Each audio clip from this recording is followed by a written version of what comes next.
Hey, listeners. Leah and I pulled out one of our favorite episodes to share with you as we head into the new year. This episode was originally released in August of 2019. Infinite Possibility is all about creating, you guessed it, infinite possibility.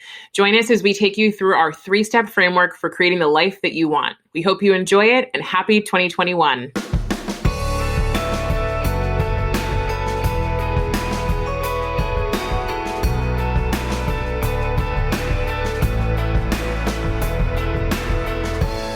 Hey, listeners. Welcome to In the Arena. I'm Jackie Goldberg. And I'm Leah Smart. And today we're going to share an approach you can take to go about getting anything that you want in your life that we call infinite possibility. So first, we're going to share this whole framework with you. Then we're going to share some stories around how we've applied it. And then finally, talk a little bit more about how we apply this in our lives today. So we hope you're able to take some of this, enjoy it, digest it, and use it in your life. So first and foremost, what does infinite possibility mean? To us, it's knowing that what we deeply desire, we can create in our lives. So there are really no limits for us.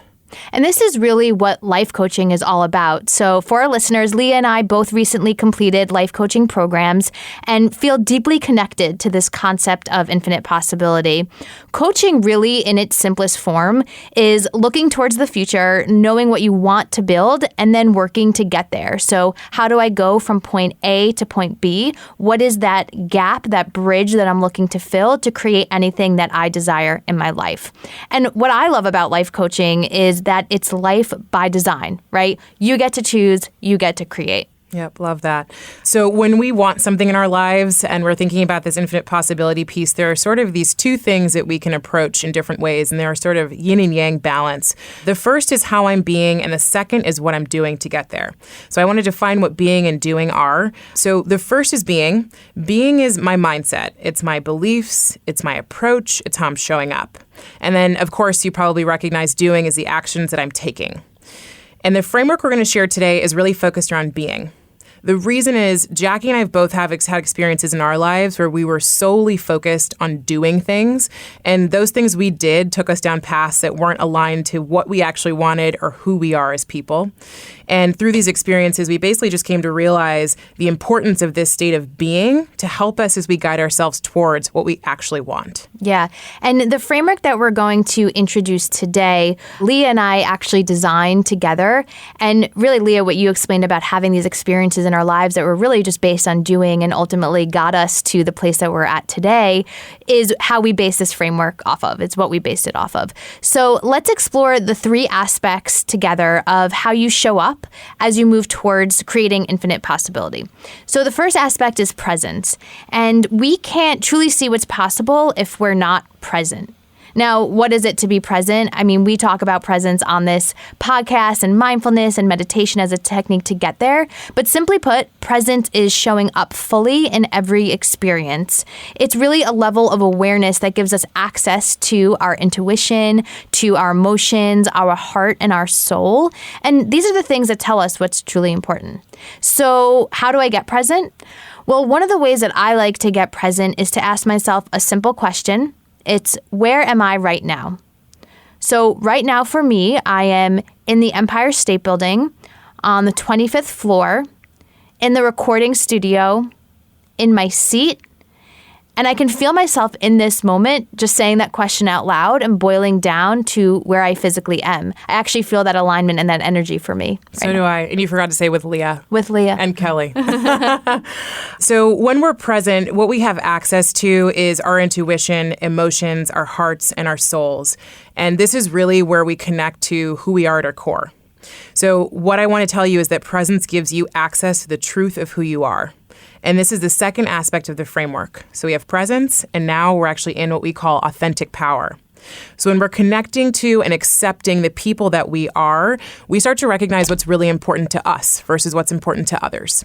So what happens is we then have the courage to move towards what we want to do. We have the courage to be disliked, the courage to not rely on external validation. We have the courage to put ourselves first, our needs first. And then we ultimately have the courage to say no to what doesn't align to what's truly important to us. Yeah. And when you're coming from authentic power, what you'll find is that your choices are deeply connected to who you are, really that being piece of it.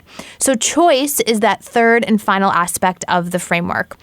Think about a time you've made a choice that didn't make sense for you. What was the outcome?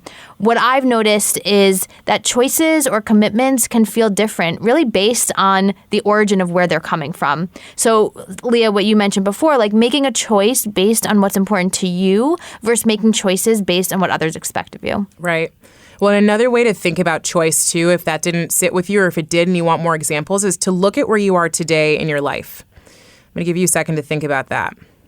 And then where do you want to be? And Jackie mentioned this earlier, getting from point A to point B. So if you think about that distance, what would you need to start saying no to in your life? What boundaries would you need to start setting? Relationship boundaries, personal boundaries. And then what would you need to start saying an emphatic yes to be able to get from point A to point B?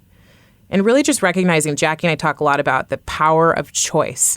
It is one of the things that we forget about most in our lives, and that we re-recognize. We're typically liberated, right?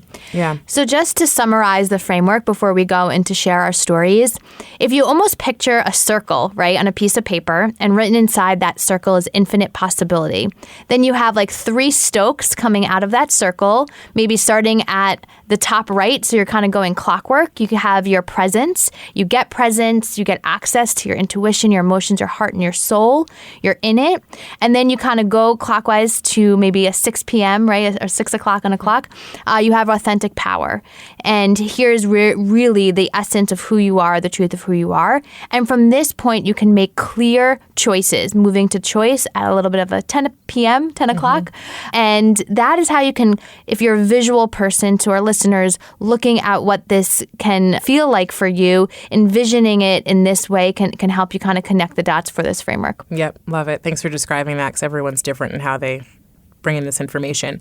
What we're going to do to hopefully bring this even further down or closer to you is share some stories right now that have really been stories around times in our lives where Jackie and I have made decisions that were both difficult but incredibly important, that helped align us to what we believe are our paths and hopefully infinite possibility. So I'm going to go ahead and share my story, which is in 2017, I felt like I was in a real state of disease.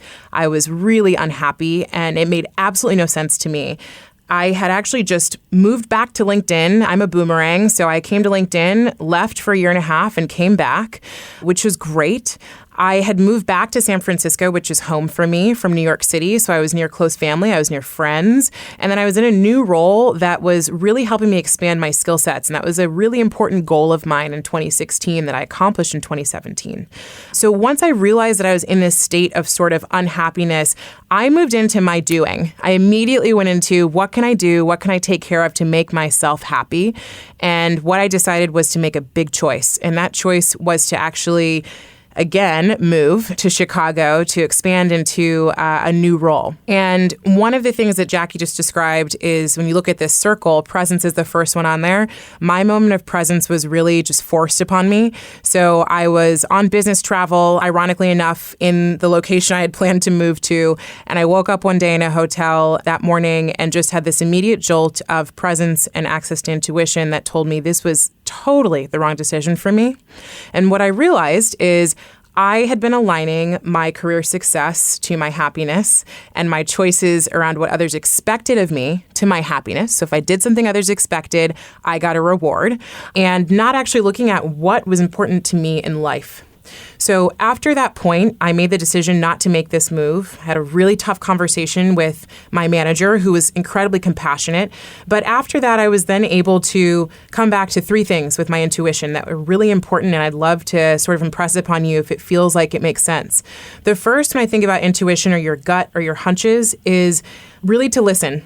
It's always speaking to you in some way, shape, or form. You feel it all the time, but most of us cover it up. The second is to trust it because it is always right. That's what I've noticed.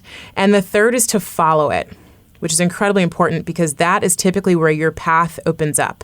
So those are the promises I've made to myself going forward. Since then, it's now been almost 2 years since I made that decision. My life is completely different. I love every minute of it. I'm doing things that I just can't even imagine having been able to do, such as this podcast. I've made some incredible relationships in my life and have really just made a 180 in what I align to my own happiness and what's important to me.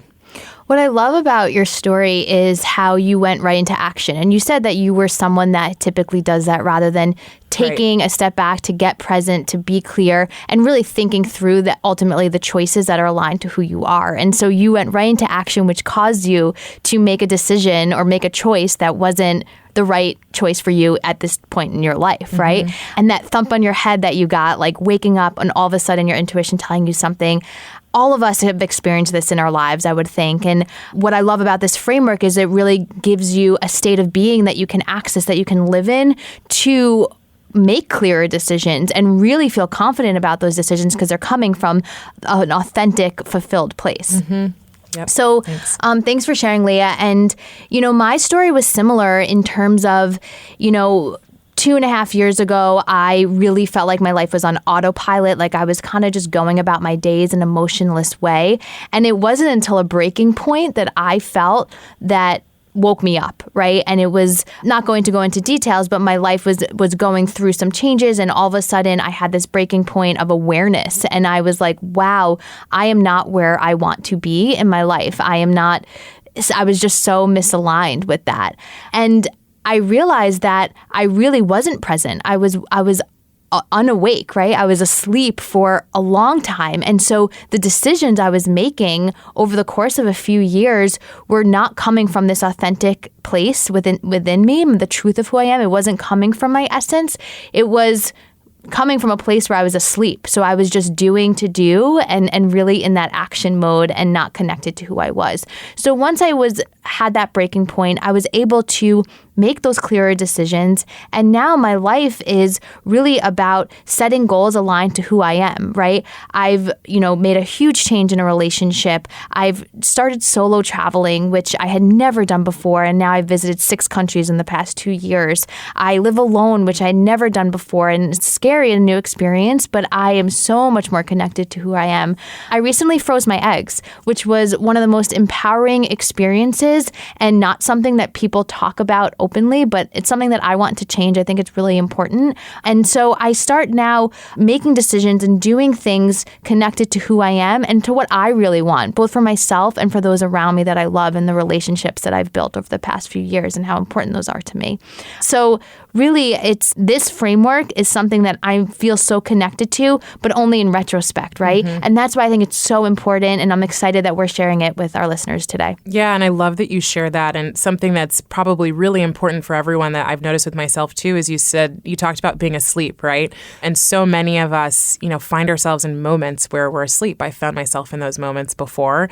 And it really is about coming to get present, to do all of these amazing things that you have now done for yourself that probably didn't even feel like something you wanted or thought about or were attainable because you were asleep and you were going through life in that way. So it's so brave of you to have made those decisions after that point of awareness. Thank you. And, in presence, like something we've talked about also is micro moments, right? How things happen in micro moments. And presence is something that you can be present one moment and not present another moment, right? But when you practice a technique like meditation or you practice mindfulness, you actually cultivate a longer term presence, right? So you're more likely to be in the moment, you're more likely to be aware and conscious than you are to be in your head and allowing those thoughts to take over and so forth. And really it's those thoughts that, at least for me, spiraled, right? And took me in a way that was so misaligned to who I am. So presence, that first aspect of this framework,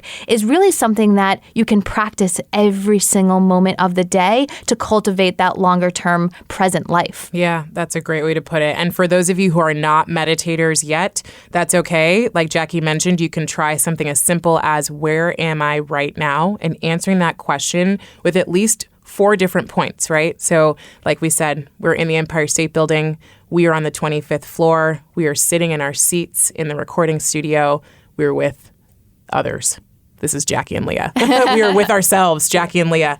So the reason we share these stories with you all is really just to give you an understanding of how we applied and then designed this framework. And as Jackie mentioned, this is like a retrospective thing, right? So we hadn't even come up with this when we made these decisions. And that's how we know that it actually worked, is that we had these moments that led us to where we are today. So I'm sure you've all heard pieces from both of our stories that resonate with you. And really the important thing here too, and I think you've understood us alluding to this, it's not just a framework framework, it's really an ongoing practice. It's an ongoing practice for us to get present, to make the right choices from authentic power. So we're going to bring this kind of into the present by talking more about how we work with this today, where we are today, what challenges us, etc. So, Jackie, how are you today using this framework? Yeah, it's funny, Leah, because when we designed this, as you mentioned, we designed it from experiences in the past. And then when we had a discussion about, well, how are we using this today? And what we'll share with our listeners, we are using it, right? Like it's something that you can really take with you. So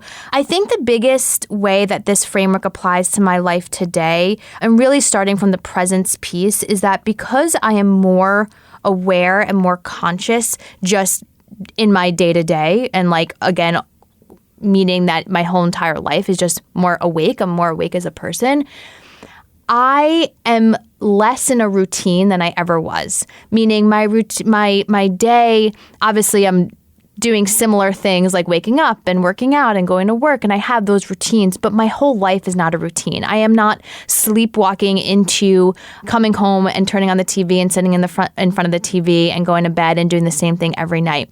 My presence allows me to be clear in the moment and to attach myself to things that I want to do. So for example, I recently, got an email about this event in Brooklyn on September 8th. It's called Wanderlust. It's around yoga and meditation. And rather than, just flipping it off or saying, I'll get back to that later, I was able to use that moment of presence to really do the research and make the decision if I want to plan that out for the next month or so. And it's a very small example, but I think in the past I would have just, my automatic would have been like, okay, flag for later and I'll get back to it another time, or maybe I'll never get back to it. Really that automatic way of being where I just am continuing going back to my days, and I end up not doing the things that I love and the things that bring me joy in my life, which are experiences and being outside and being with people and getting friends and people together. So I really see this as playing a role in my life in terms of creating the life that I want, because I'm doing the things that I want to do because I'm present to what's around me.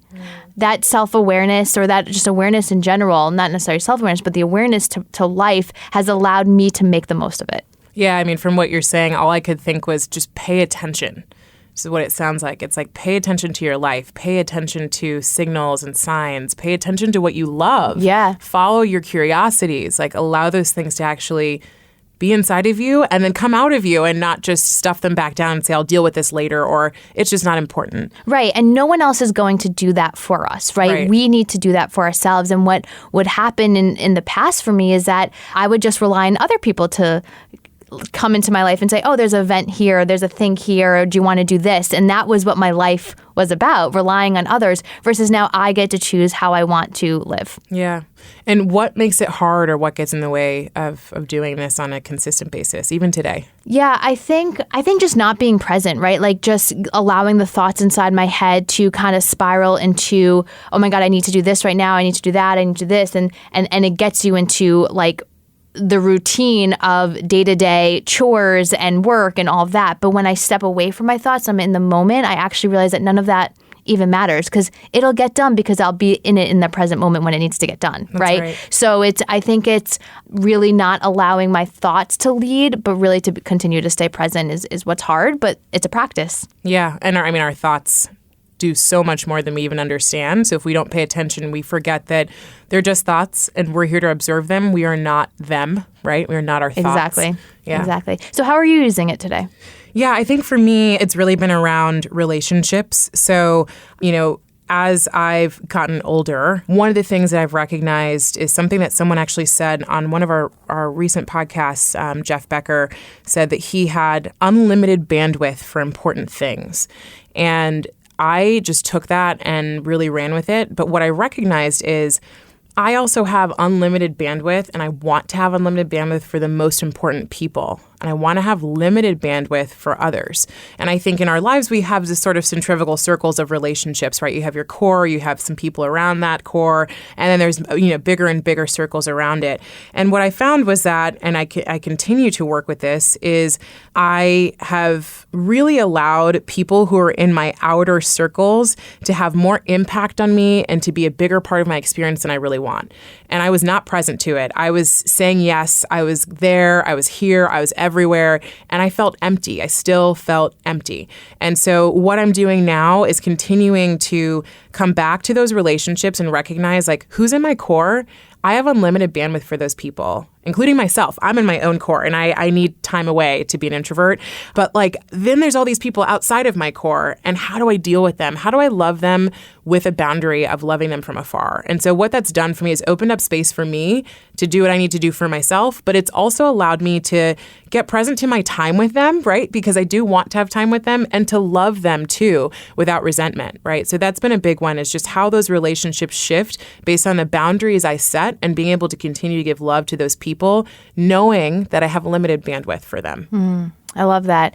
And what I had shared was very like solo, like my doing, and yours involves others, right? Your relationship to others. So there must be some challenges that come along with that. And so how do you kind of work through that? Yeah, I mean, I was in sales for a long time, and you still see this with any relationship you have. A lot of us need to process things internally, but the way that we impact people is probably the most important thing. It's the delivery of how we share what we're going to do, or if we share it. So I think I'm thoughtful about the boundaries I set. Do the boundaries need to be boundaries that others know about, or can they just be boundaries I set with a smile and brightness and kindness, because that's really how I feel for that person. I think what challenges me is when I've said too many yeses to people that are not in my unlimited bandwidth circle, I get resentful. And so I shift the way I am with them, and I'm not showing up as my authentic self, the person I want to be, which is a part of the reason that they're not in my unlimited bandwidth circle, right? So I think it's really just about, the challenge for me is the no. Yeah. And you mentioned love and kindness and compassion and bright smile. And that is authentic power, right? Because when we are our full selves and we're being in our essence, it's coming from love. It's not coming from fear, right? That's the other side of it. And so I love that you brought that into a piece of, brought that into this framework, because it is part of the framework, but brought that into your experience and your example. Yeah. It's like you said, it's completely empowering, right? This is a situation where you can come right back to your own authentic power and treat others in the way you want to treat them, not from a place of fear, resentment, or anger. Exactly. So presence, authentic power, and choice, these are the steps to really being your best self as you move towards creating infinite possibility. So for our listeners, what would it look like for you to come from this place while working towards your desires? It's been awesome having you all here. Our hope for you is that you go out and create that life that you want. So thanks so much for coming on this journey with us. To hear more of In the Arena, you can check us out on Spotify, on iTunes, on your podcast app, just searching In the Arena LinkedIn. We'll see you next time. Go create.